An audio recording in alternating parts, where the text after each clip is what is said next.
Astăzi v-am adus o salată colorată cu varză roșie și alte vitamine.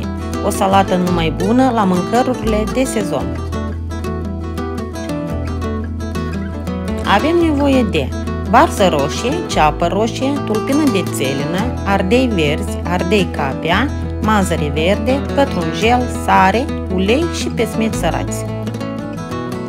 Începem cu varza roșie, o feliem în fișii subțiri.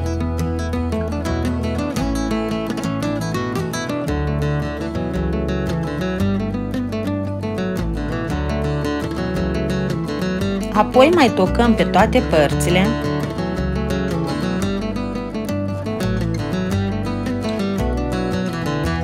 O punem într-un bol.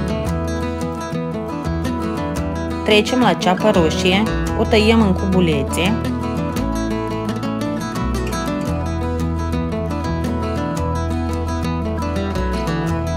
O adăugăm și pe ea în bol, așa cum facem și cu restul ingredientelor. Feliem tulpina de țelină,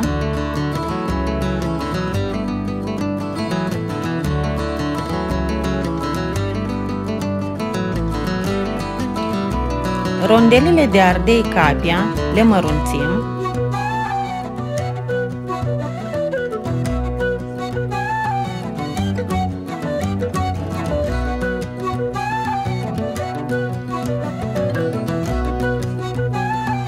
am curățat din timp ardeiul, îl tăiem în felii, apoi în cubulețe.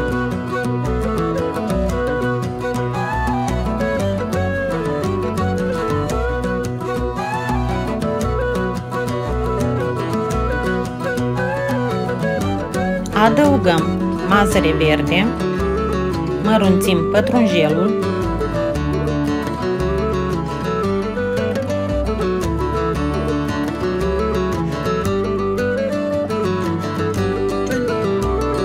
condimentăm cu sare și turnăm ulei.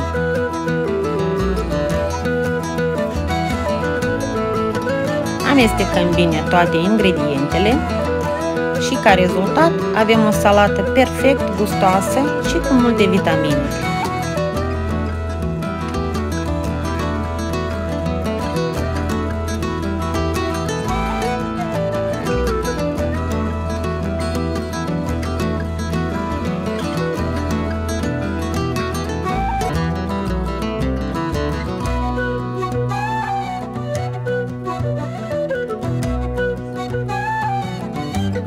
Opțional, adăugăm pesmet sărați, dar dacă nu doriți, nu puneți.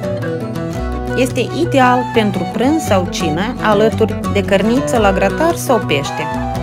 Vă dorim poftă bună!